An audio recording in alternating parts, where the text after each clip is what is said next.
Hello, CANSLIMers.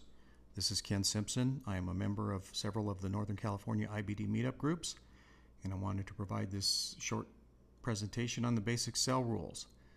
People seem to have a difficult time learning the cell rules. They seem convoluted, though they're not. They say a picture's worth 1,000 words, so I thought I'd do a visual presentation of the cell rules. Hopefully after seeing this, when you read the cell rules in the source material, the books, maybe the cell rules from your IBD meetup, they'll make a little more sense. It's a learning tool. Of course, a little housekeeping. CANSLIM is a registered trademark of Investors Business Daily. The charts in this presentation were created using MarketSmith and have pattern recognition enabled, which you'll see in a second. And the standard disclaimer, I'm not an investment advisor, and this is not investment advice. It's educational purposes only. Nothing in this presentation is a recommendation to buy or sell any security. You're on your own. This is a learning tool. Hopefully you become a better investor because of this, but I'm not responsible for your gains or losses. Now, the cell rules that you're about to see were adopted from How to Make Money in Stocks, the book by William O'Neill, the founder of Investors Business Daily. These rules have been codified by Lee Tanner, leader of the Petaluma IBD Meetup Group.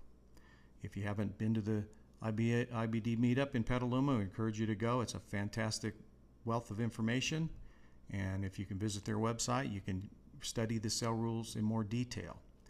Every trader has a unique personality, so please modify these cell rules to suit your own needs, your risk for tolerance, etc. So let's get started. Here's a stock you've been following. It's on your watch list. You want to own it. You're looking for an entry point. This is a beautiful stock. It has a greater than 100% run-up. Put in a base. In fact, it looks like it's putting in a cup with handle. If you look to the right side of the base, you see you're 4 days into a handle. If it looks like tomorrow, if the stock performs as it has in the past couple of weeks, you're probably going to put in a handle here. So the next day happens, sure enough, it puts in a handle. You're 5 days now, which is what you require for a handle here on the daily chart. The MarketSmith even tells you, it gives you, if you have pattern recognition, it gives you the green cup with handle indicator there. It also gives you the entry and exit points, the green, blue, and pink boxes that you'll see. It tells you the pivot point. That's the ideal buy point, which is the high of that handle on the right side plus 10 cents. It tells you it gives you the buy zone. The buy zone is from the pivot point up to 5% above. Now this is important. You can't be chasing these stocks. You try to get them as close to the pivot point as you can, and you don't want to be buying them above the 5%. And you're going to see why here in a second. But you want to try to get it as low in that blue box as possible. In fact, there are some people have early entries to try to even get in better than the pivot point. So here's the next day. Starts to move up. Next day. Starts to move up. Now, an advanced trader can say, hey, I can put in a sloping trend line here. It's an advanced strategy for an early entry. This is a bona fide sloping trend line across the highs of the handle, and the trend line itself is less than 45 degrees. So this could be a possible early entry for an advanced trader, and we're going to show you why here in a second, what happens if you got into the stock a little early. So here comes the next day. Well, if you had that sloping trend line in there, you just bought this stock. This past your sloping trend line, it's a stock you want to own, performing nicely.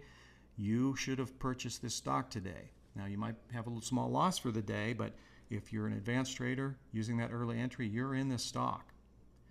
If not, you're casually waiting for the piercing of that pivot point to break into that blue zone.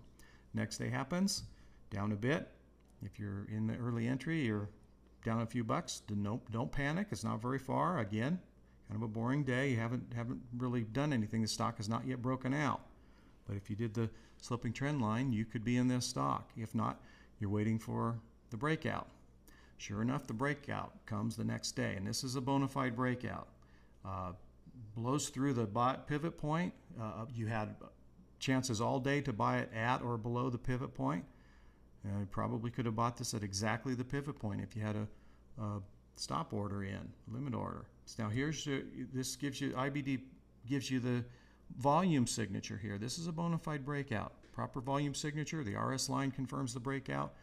If you're a CANSLIM practitioner and you want this stock, you're in it. You own this stock. So now what do? We covered the purchase.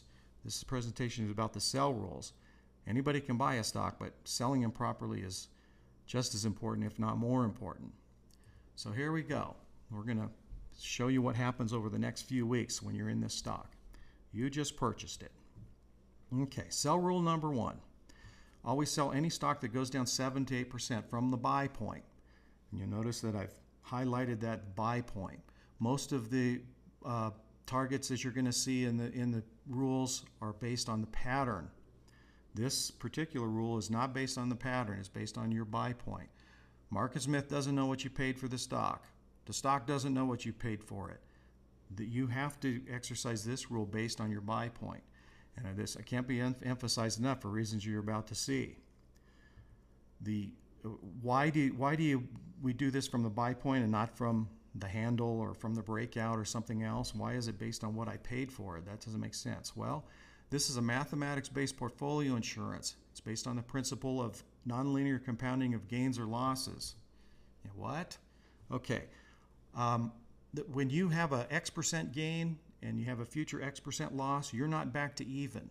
Your losses compound more strongly than your gains, and that's important to know. If you have a 7% loss, you have to have a future 7.5% gain to get back to even. If you have an 8% loss, you have to have an 8.7% gain to be back to even. Now those are manageable. You know, there's a 7+% change just on this breakout day. So you can certainly survive a 7% loss on a single position. All you've got to do is recapture that by a 7.5% gain on the future. It's highly manageable, and you have to take those losses. As we continue, if you have a 10% loss, you have to have 11.1% gain just to get back to even. That's still fairly manageable, but you're starting to get to a point where you really have to stop taking these losses. 11% gains are far less frequent than 7.5% gains. Now, if you have a 50% loss, you have to have 100% gain in the future just to get back to even. 100% gains are few and far between. So that does damage to your portfolio. You have to avoid those 50% losses. Taking a 7% loss, you can survive. 50, that damages your portfolio. And of course, if you have 100% loss in a position, that can never be recaptured. That money's gone. You can't invest it in another stock to try to recapture it. So think of this as insurance. This rule has nothing to do with the chart pattern. It is solely to help protect your account from a major drawdown. Your 7% losses are insurance premiums against an irrecoverable loss. And think of them that way. It's every time you take a 7% loss, nobody likes to take that 7% loss, but it's an insurance premium against a damaging loss, a major drawdown, which has damaged your portfolio. I just want to emphasize, this is not from the pivot point, it's from the buy point. Now, why do we say that? Now, going forward, let's say on Market Smith gives you this pink zone. That's -5% to -8%. That's your warning. That's where you need to start exiting this position. You can't go beyond that, or you start to do damage to your portfolio. Now that's based on the pivot point. Market Smith doesn't know what you paid for this stock. The stock doesn't know what you paid for it. So that pink zone is drawn based on an ideal entry right at the pivot point. Okay. Now that's important because you probably didn't get in exactly at the pivot point. So you have to adjust that pink zone. Market Smith doesn't adjust it. It puts it right there every time based on the ideal entry. But your entry is probably a different price. For example, let's say you got in right there on that sloping trend line on early entry. In that case, you'd move your pink zone down. Okay? You're not going to sell it when it gets to the pink zone of Market Smith. You just move that down. Of course, Market Smith doesn't do that, but you have to think of it this way. If you got in up here, let's say you were working, you couldn't get in until late in the day, or perhaps you're waiting to make sure the volume confirmed the breakout. You didn't get in until near the close. In that case, you'd move the pink zone up. So you have to sell that earlier. Now, this is why you don't want to chase these stocks, because you're going to try to have to sell this if it gets down in the pink zone, and that's pretty close now. But the point of this is Market Smith's pink loss indicator is from the pivot point, and it's different from the price you paid more than likely. So you have to not always rely on that. So let's say the stock does this. IBD says 40% of stocks will return to the pivot point after breaking out. If you didn't buy it till up there where the red arrow is, and this returns to the pivot point and then a little bit, you're taking that loss. And a lot of stocks are going to do this. So if you start chasing these stocks, so this one is not really even considered chasing. This is still in the top end of the buy zone, but you're going to take a lot more losses. It's really important that you try to get into these earlier or as close to the pivot point as possible. Just for this reason, sell rule 1, you're going to be exercising a lot if you're chasing these stocks. Why? Well, you're trying to avoid this. You don't think that can happen? Look to the left side of that chart. These stocks can and will drop 50%. You have to get out of them. They will do this to you, and you have to avoid this. That's the whole purpose of sell rule 1, to not do significant damage to your portfolio. Okay, we're going to move on to sell rule number 2. I hope that made sense. Sell rule 2. Sell most stocks that rise 20 to 25% from the pivot point. Now this is from the pivot point. Forget about what you paid. The pattern doesn't know what you paid, doesn't care. The stock doesn't know.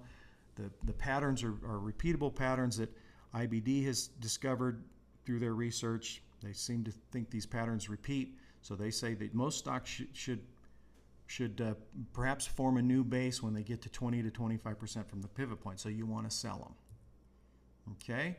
That's what the green zone is. That's your 20 to 25% from the pivot point. That's your target. Okay? Now we're going to add sell rule 2A. Most stocks should be held for at least 8 weeks. Okay?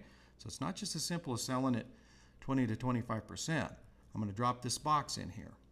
That is your 8-week line, or 40 trading days, both legitimate. 40 trading days later, you want to try to hold it to at least there. Okay? And why do you do that? Well, many times the stock will come up quickly. This one's 6 weeks. It's up well past the 25% zone. Do you sell it? Well, according to sell rule A, you want to try to give this to at least 8 weeks. And here you are, you're 25%, but you're not 8 weeks, so you don't sell it yet. The idea is you're hoping that you can get up to here. This is a stock performing well, and in this case, you might get even higher. You might get a 30, 35% gain. Okay? So you want to try to give it 8 weeks. This is 25+% and 8 weeks. That's the sell target, according to sell rule 2 with 2A attached. Here you go. You've got to the 8 weeks, but you haven't got to the 25%. What do you do? Okay? Well, you've given it at least 8 weeks, but this stock's performing well. You're hoping that it does something like this. So you're going to wait. You're going to try to give it time to get to the 25%. Okay? You have to be a little patient here. So now you'd sell it out here. This is 11 weeks later, something like that. 8 weeks plus and 25%. So that's where you would sell it. Sell rule 2B. Okay? This is from Petaluma Sell Rules 14 and 19. Give it time. If the stock hasn't hit sell rule 2 before 8 weeks and hasn't failed, try to give it 13 weeks to prove itself.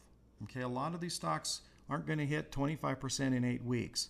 They're still good stocks. You still want to be in them. They still have the potential to go higher. But you have to give it some time on some of these. So here is the end. I've drawn this 13 weeks, which is 1 quarter. If you look at a MarketSmith, the darker axis lines there, those are 1 calendar quarter. The dotted minor axis lines there, those are 1 week, 5 trading days. But the darker lines, that's about the distance that you want to give these things. That's your 13 weeks. So when you're looking at the MarketSmith chart, look for those dark lines, and that'll give you a good judge of how far you need to get out. Okay? So I've drawn this from 13 weeks to 1 quarter. You want to try to give it that much time. Try to be patient. Even leaders, the best of the stocks, can meander for a few weeks before rocketing higher. You're hoping you get something like this. Okay? Be patient with some of these. They're not all going to go to 25% in 8 weeks. Now, there's some subjectivity to this 13-week rule. Sometimes you're going to get a laggard or a stock that's just moving sideways, and you see a new breakout that you really want to be in. It's okay to sell it before the 13 weeks is up and redeploy your capital. It's your money and your decision. So you have some subjectivity here. It's not hard and fast that you have to hold a stock for 13 weeks. But it's just a guide that, some of these stocks take a little longer, and to be patient. You haven't gotten into trouble with this one yet, maybe give it some time. Okay, recap. Sell rules 1 and 2. Combining the principles in sell rules 1 and 2, we can redraw the target zones in MarketSmith. It would be nice if MarketSmith did this, perhaps in a future version, but for now we're just going to imagine this. Okay? This is what the target zones look like. This is what they should look like in MarketSmith, but they just simplify this. This is what I call the simple sell rule sandbox. You're going to keep your stocks within this sandbox. 25% after 8 weeks is there. 13 weeks of patience, that takes you to there. Of course, your 7% from buy point takes you to there. You want to keep your stocks within the sandbox. If it crosses any of those zones, you're selling them. If it's in between, then you're on your own. Just keep this holding the stock until it gets to one of the sell points. No matter where the stock heads, we have a sell rule here. We've only covered sell rules 1 and 2, but we're already covered everything that can happen short of gap downs and things like that. So here we go, I'm going to show you different examples. If your stock rises well more than 25% and hits the 8-week target, sell it. It's probably going to put in a base, more than likely going to put in a base. Gets to the 25% and the 8 weeks, sell it. Takes longer than 8 weeks, but still gets to 25%, you're selling it. Doesn't really go very far, and you lose patience with it after you're patient for 13 weeks and you're tired of the stock, move into something else, sell it. Moves up, comes back down, you were patient, give it to the 13 weeks, sell it. Fails immediately or somewhere in between, you're out.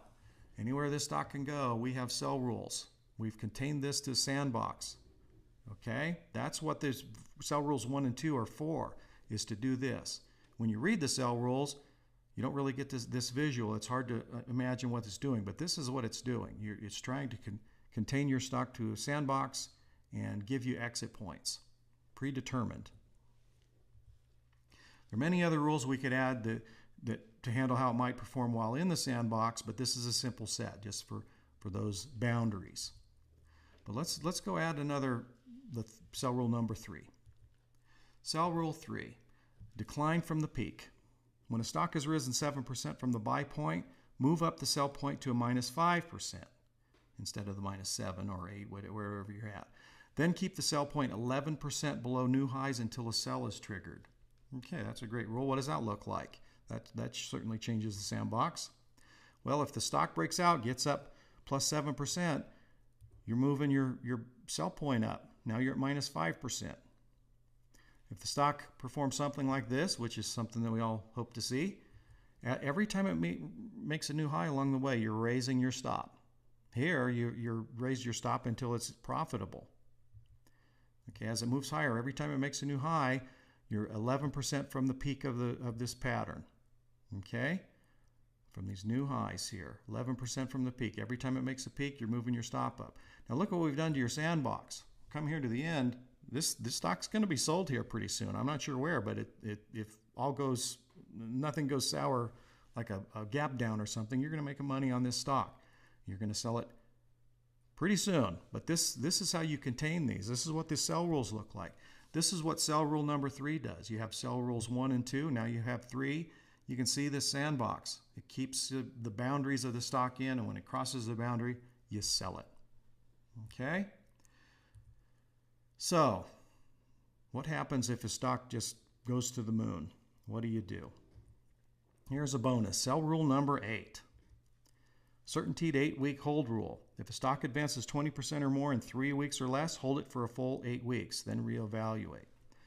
Now, this isn't really a sell rule. This is a don't sell rule. This is a suspension of most of the other sell rules.